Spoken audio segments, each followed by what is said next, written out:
नगरसेवक वनराज आंदेकर यांच्या खुनाचा बदला घेण्यासाठी आंबेगाव पठरी येथे रेकी करणायाला पकडून भारती विद्यापीठ पोलीस व गुन्हे शाखेने खुनाचा कट उधळला आहे. गणेशोत्सवाच्या पार्श्वभूमीवर भारती विद्यापीठ स्टेशनचे पोलीस उपनिरीक्षक निलेश मोकाशी, पोलीस अंमलदार सागर बोर्गे, मितेश चोरमोले, अभिनय चौधरी हे रविवारी हद्दीत कायदा व सुव्यवस्था राखण्यासाठी पेट्रोलिंग करत होते. त्यावेळी आंबेगाव पठार येथील सूर्या चौकात दत्ता बाळू काळे राहणार डोके तालीमच्या मागे गणेश पेठ हा संशयितरित्या वावरताना आढळला.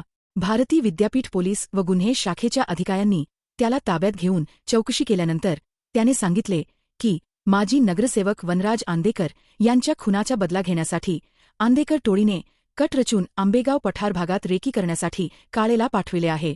त्याला रूम भाड्याने घेऊन आंबेगाव पठार येथे ठेवल्याचेही सांगितले. नगरसेवक वनराज आंदेकर यांच्या एक दरम्यान राष्ट्रवादी काँग्रेसचे माजी सप्टेंबर 2024 रोजी आंबेगाव पठार परिसरातील गुन्हेगारांनी खून केला. या खुनाचा बदला घेण्यासाठी आंदेकर टोळीने कट रचला होता. मात्र पोलिसांनी हा कट उधळला आहे.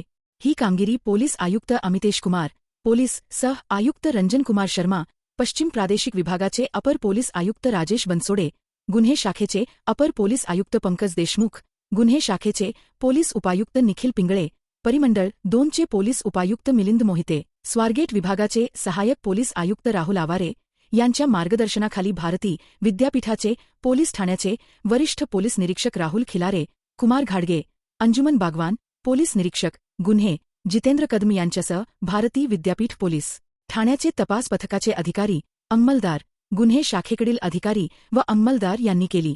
पिस्तूल पुरवणारा जाळ्यात वनराज आंदेकर यांच्या खुनाचा बदला घेण्यासाठी आंदेकर टोळीकडून प्रतिस्पर्धी टोळीशी संबंधित व्यक्तीवर हल्ल्याची तयारी केली जात आहे.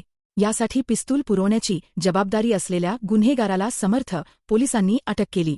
पोलिसांनी एक देशी पिस्तूल जप्त केले आहे. गुन्हेगारी इतिहास पाहता तो वानवडी व कोंढवा टोळीशी संबंधित असल्याचे समजते.